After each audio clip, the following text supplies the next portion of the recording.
So I have the pleasure to introduce our next speaker. Herminio, please help me. Bastiaan, please come forward. Bastiaan Jaarsma is the lead for hydrogen storage activities at EBN Energy Companies, national energy company. Silke is coming from the same company. I hope I said it right. The ambition is to contribute to a sustainable and responsible energy transition for the public interest. Bastiaan is himself a geoscientist by education. He holds a master's degree in geophysics from wrong university, Utrecht University. Why everybody studies in Utrecht University? What's wrong about well, Utrecht? Remco is from Delft, by the way. So that's all-round professional by experience, working at EBN since 2011, first on oil and gas exploration, then subsequently moving into geothermal energy, human-induced seismicity, and on-the-ground energy storage. Before joining EBN, he has been very active in international oil industry from 1998 to 2011. And he's married with 4 children. I really like these statements at the end of bio, and especially active in field hockey club. Bastiaan, I didn't know. You're no. Okay. Yeah. That's very good. Is this more challenging to win a battle in field hockey or doing hydrogen energy? I don't think so. No. We are looking forward to your lecture. Thanks.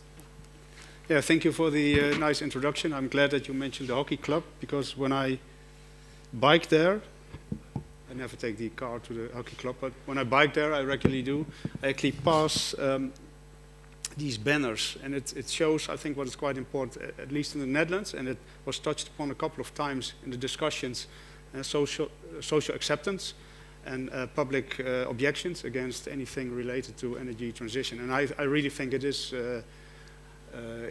there are issues in the Netherlands. This is a banner. The left one is against windmills that were planned in this area, or at least proposed in this area.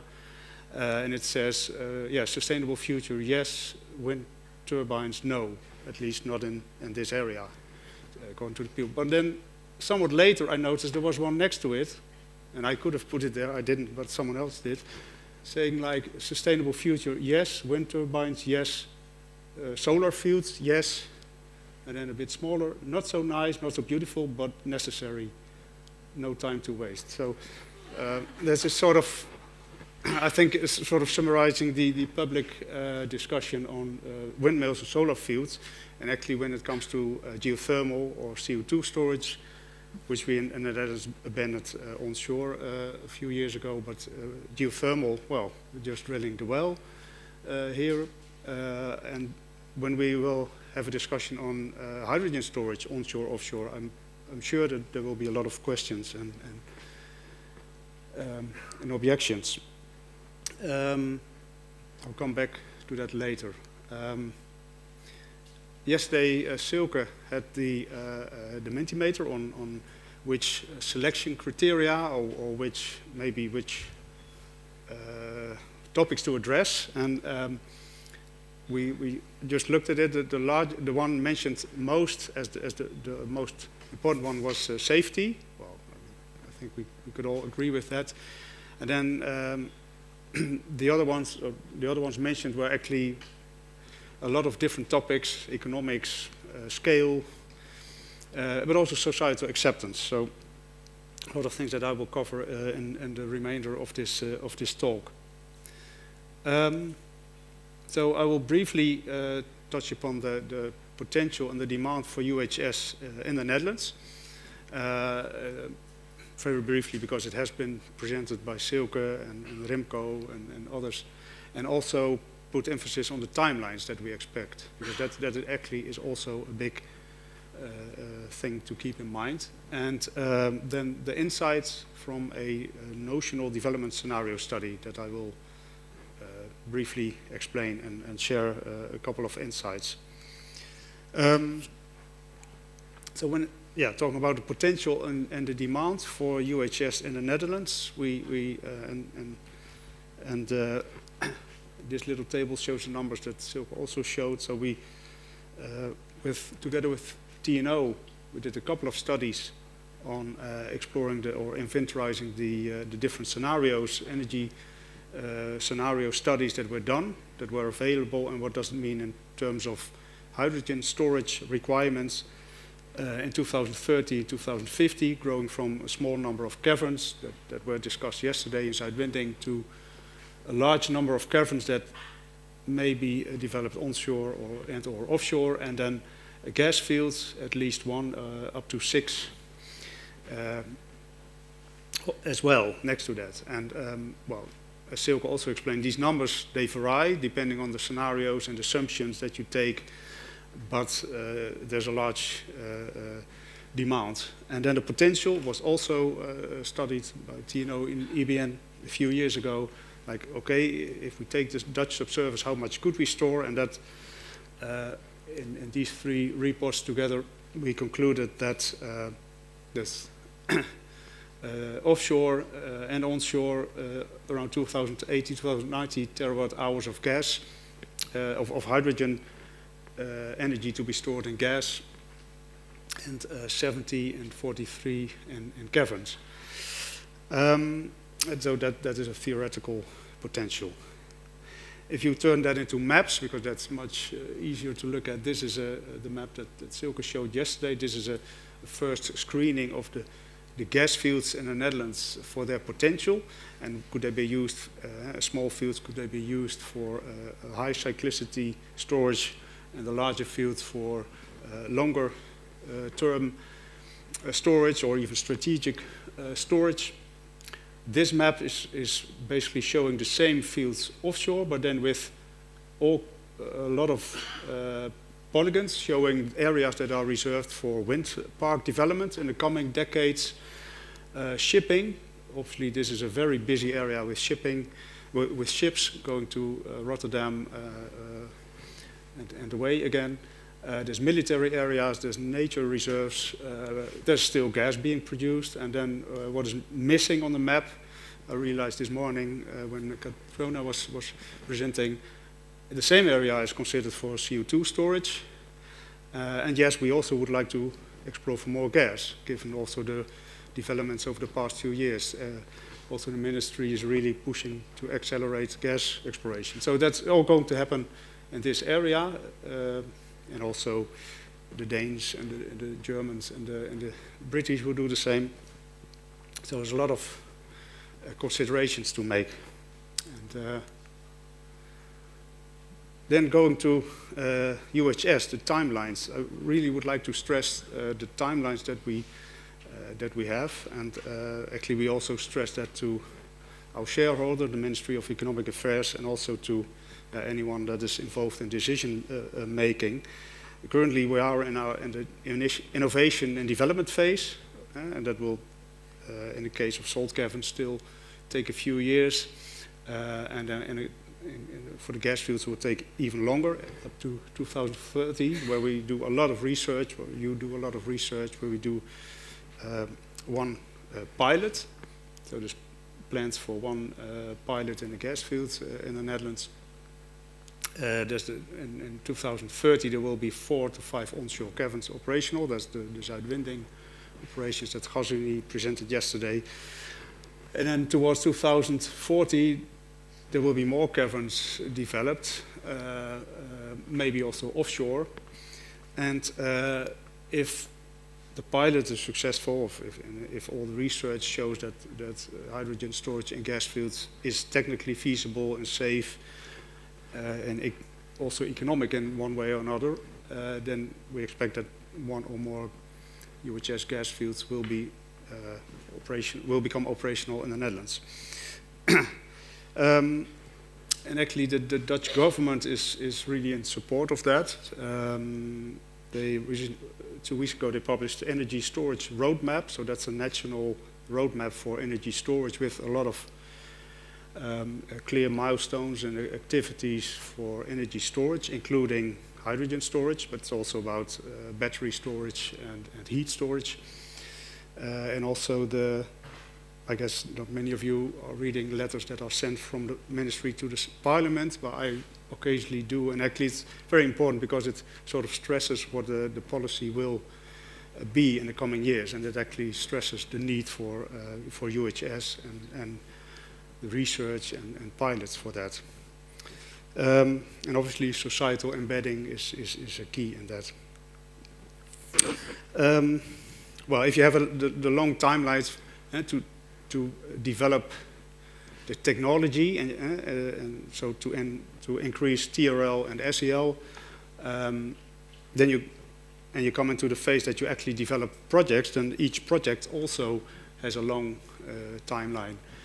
This one is actually in Dutch. Didn't have the time to translate it in English, but sort of basically means that to develop a project, you easily end up in a 10 years period from the very first verkenning en haalbaarheid, so feasibility of is it possible in that area, in that structure, to a validation with a well and a lot of measurements, and then actually design it and develop it. It easily takes 10 years for a UHS project in the Netherlands, in a gas field, and actually for caverns, development with 2-3 caverns is very similar. With the whole permitting in parallel, and opslagplan is sort of the document that you, with the entire proposal that you need to make. So that really to make clear that is really a long process. There's actually also, we published in the last year a report with TNO. What we also did last year at EBN was a notional development scenario study.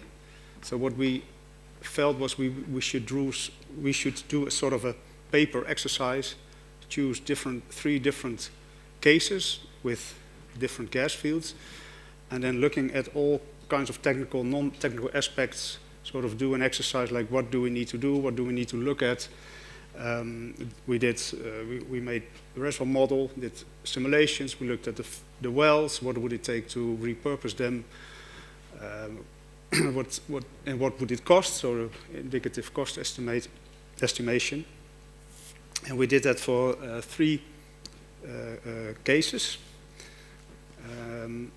So 3 different cases and different hydrogen chains, so to say.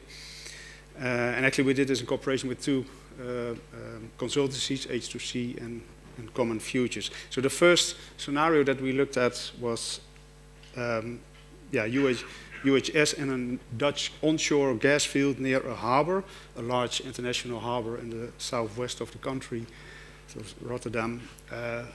There's a whole hydrogen chain is going to be developed there with a lot of production, a lot of usage, a lot of throughput of hydrogen, maybe in different forms as well, or surely in different forms. So what would be the value of a storage tank there, larger than the surface tanks? So, and there's no cavern can be developed in that area because there's no Zechstein salt or Permian salt present there. So, and there's actually a lot of gas fields in that area, both onshore and offshore. The second scenario was a field offshore, a bit further offshore, and near a wind park, with everything developed offshore. And the third case we took was repurposing a existing underground gas storage in the Netherlands, and that would serve sort of as a balance to the national backbone. So 3 different hydrogen chains, different systems, different fields. It's not about analyzing those specific fields, it's about analyzing 3 different cases. And we are also very cautious not to sort of suggest that we are actually proposing to develop certain fields. So there's a couple of insights. So what we did, and that was where H2C helped us a lot, was to make a basis of design. So sort of sketch the design of a platform with a compressor, with purification. Remco just explained a lot of the challenges, especially offshore. Well, that's really what this company run into. So how can you make that possible? It really limits the capacity if you do that offshore, and an operating philosophy. So we assume that especially the first few of these UHSs, you need personnel. I mean, there's a lot of gas production sites which are unmanned, but the UHS you would like to man. Can you reuse helicopter decks, things like that?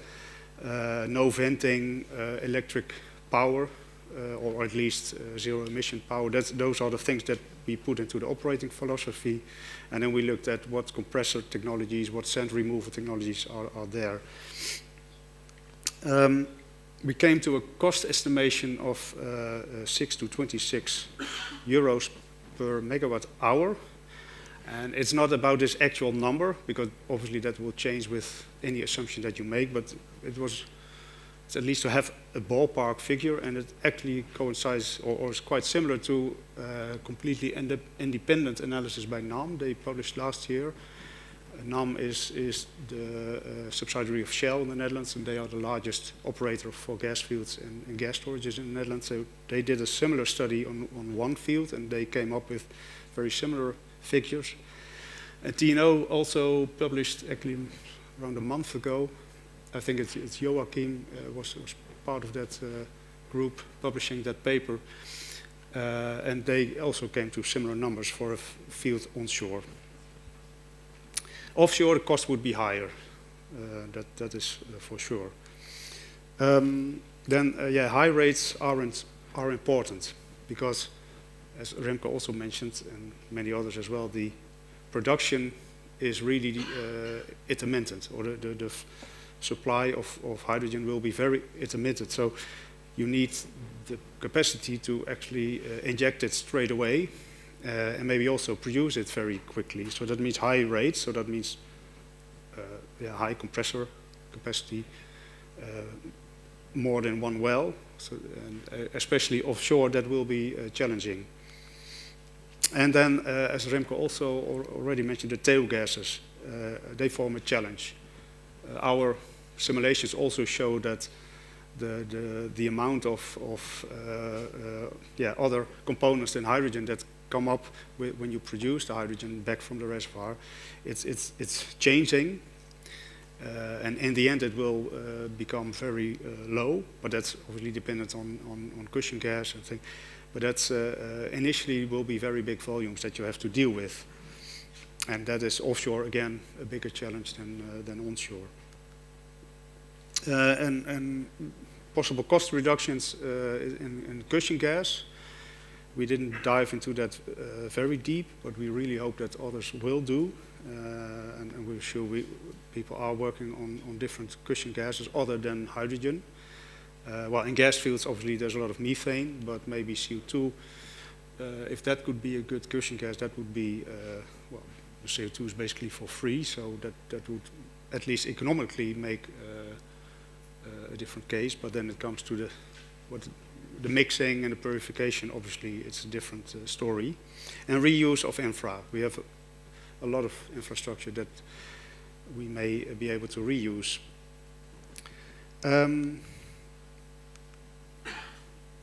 Then a quick look into this picture, and this graph is showing actually it's one of the cases, namely the onshore gas field scenario, where it was modeled, the degree of filling throughout the year. And actually that is, as in the different graphs, show different amount of injection and production capacity or power. So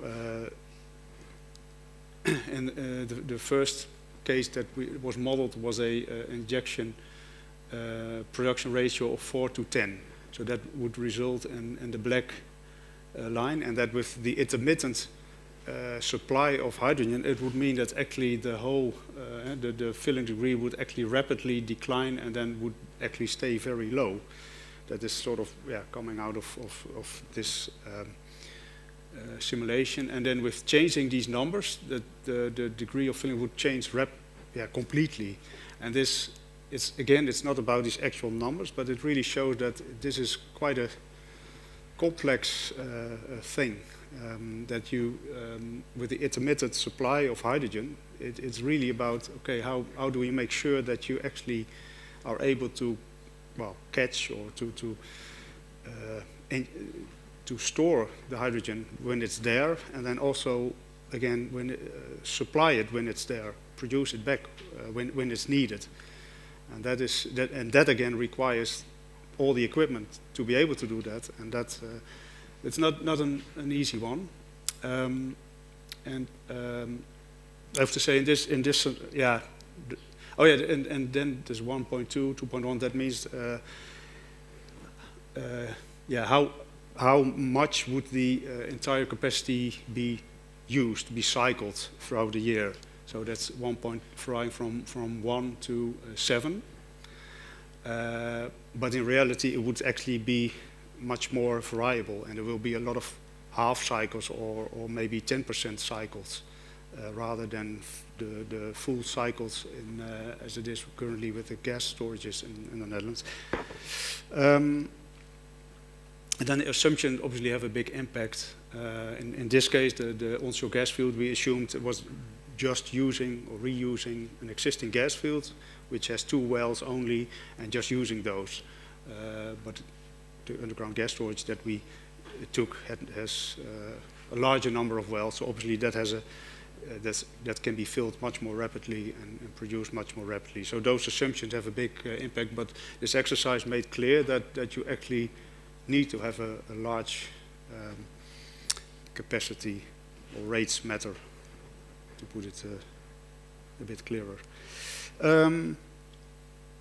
Yeah, also another thing, and it may sound very obvious, but something that cannot be stressed enough is that political and administrative support is required at all levels, and especially onshore. And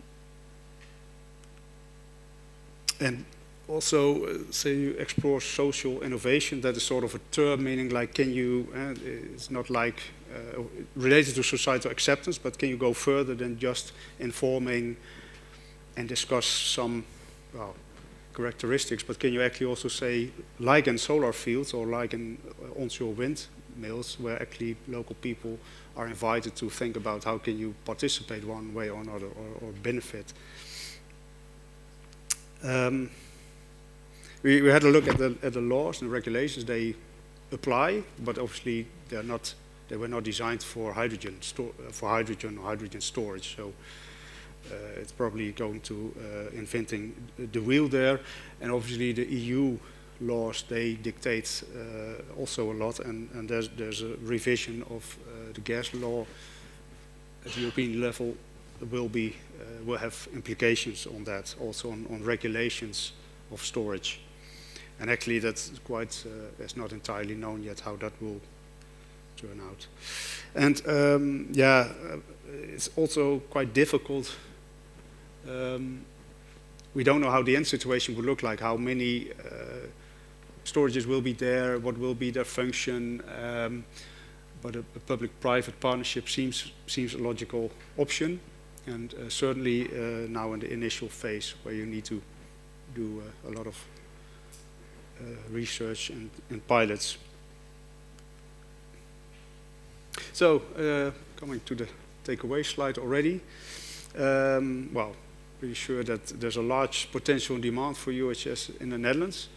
It comes, I hope to have made clear, it comes with long timelines and also with dilemmas, particularly if we are going to develop this, or yeah, if you're considering onshore options. And with the scenario study that we did, we gathered insights that we will use and also disseminate further. Yeah. Fantastic. Thanks a lot. You. Thank you.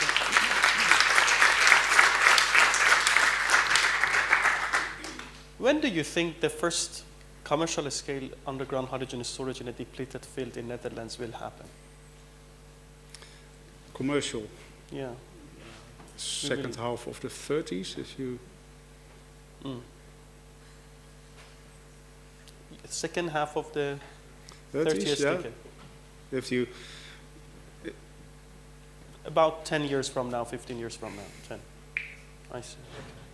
We will But see it- in it- the it 15th depends International largely- Summer School of Hydrogen Storage. Yeah, and but it obviously depends a lot on the That's good. development of the hydrogen market. But And you see this is going to happen. Do you feel it? Because you are a big part of, I mean, EBN is a big part of making it happen in this country. You have a lot of trust in the society as well, compared to other for-profit organizations or energy companies. So if you are confident, Yeah. compared to Shell, just to be more transparent, you have a lot more trust in Yeah. the society. So you think you can deploy this in 10, 15 years from now? well, obviously there's still a lot of technical questions. So actually, I don't. We all know that, but I actually have to tell a lot of other people regularly, like, hey, hang on, there's a lot of traffic lights that still need to stay on green, or at least, or maybe orange, but not at red, to sort of continue. Absolutely. There's still, yeah. But That's good. 2030 is when North Hydrogen, also offshore project, is coming to the grid, hopefully. So that's going to be 3 to Yeah. 4 gigawatt hour. And it's very clear. I mean, the caverns is It's going to happen. as for Hein sure. also mentioned a few Yeah. times, that's happening now and tomorrow. And Sure, I guess, yes. yeah. In fact, the first cavern for hydrogen, but Hasuni, is finished. The leaching is finished a few weeks ago. The first one is being ongoing, which is good. So 4 Yeah. caverns will happen. So questions? I have 3 of you. So, sir. Maybe a very short remark there on the Yeah. on the lead times. Just Yeah. you have a technical lead time. I Yeah. would say you have a societal lead Yeah, time, yeah. and I think the last one is quite unpredictable, maybe. Yeah. Or maybe it is very predictable. Well, yeah. That's yeah. something to take into consideration, and also if offshore is going to be a kind of a way out or solution, I don't know. Yeah. Then it would Exactly. be, let's say, a very long lead time. Yeah. Yeah. It's my guess. No, I totally agree. This permit. Well, you know, it's you made a figure yourself. The permitting bar is that's including all the necessary public steps. And yeah, you're right. It's unpredictable. And yeah. Thanks to, it's really nice to see that finally I see a depleted porous reservoir that has a timeline, that you have something, and I think as EBN maybe it's a good stepping stone to step out and reach out to public with that transparency. And these curves that you have, injection withdrawal Yeah. cycles, is it in a particular screened gas reservoir, depleted gas reservoir, or it's just from Oh, you mean this one, the colorful? yeah. Yeah, so what we did was we had 3 cases with 3 fields. So for those 3 fields, we simulated production and injection cycles. And then we said, okay, but that's sort of assuming endless supply of hydrogen. But in reality, there's not. So what Common Futures did was they looked at the electricity profile in 2040 in a sort of an average year. Say, okay, this is the, and how much is then left for hydrogen production, and then how much is needed.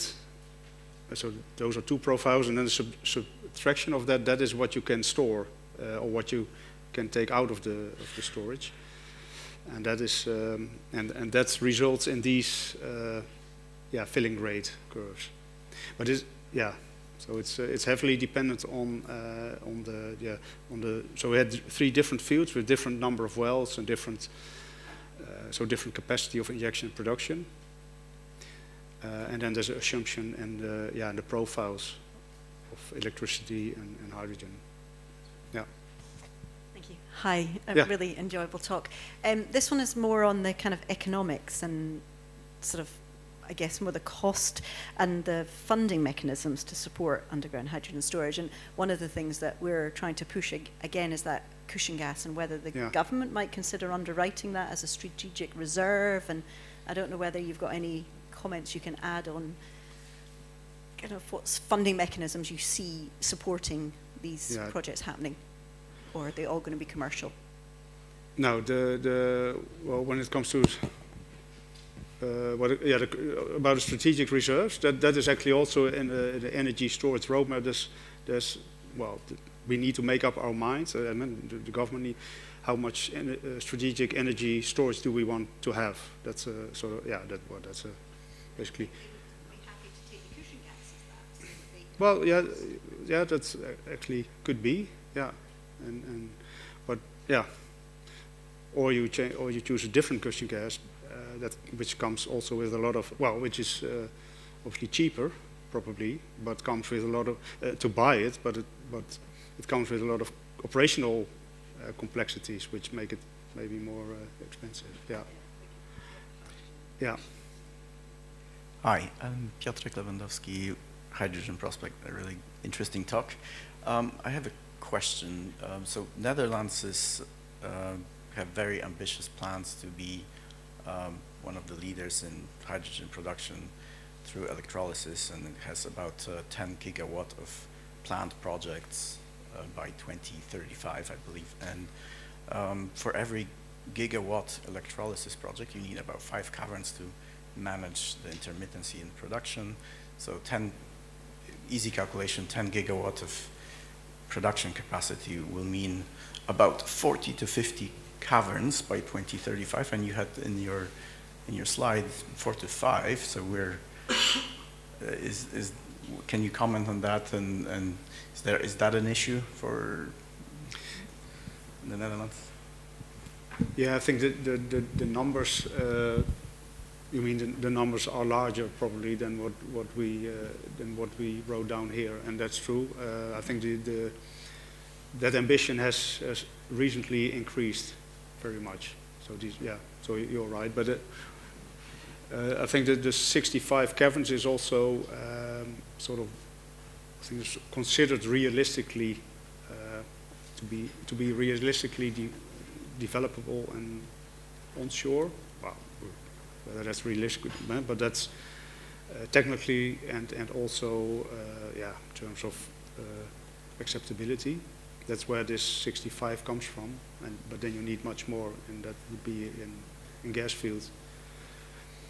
I think the recent ambitions have increased, so probably those numbers will have to be adjusted upwards. I think that's what you mean. I think. Yeah. I actually have a comment rather than a question. I was triggered a little bit by Serge's lead time comment, and reflecting on the talk from yesterday from Pauline with regards to the training. One lead time that's often overlooked is the drilling. In the Netherlands, we've got 1,500 wells that need to be abandoned in the coming years. We got ambitions to drill CCS wells, geothermal wells, caverns. The oil and gas companies are already struggling to find rigs, and there's a big wave of retirement in the oil and gas industry. So I see this as one of the biggest risks at the moment. So a big plea to the Halliburtons amongst us and the other service companies to take that into account. Yeah, that's a very good point. Yeah, we have one in the Delft campus, one week. So let's thank Bastiaan for this fantastic presentation.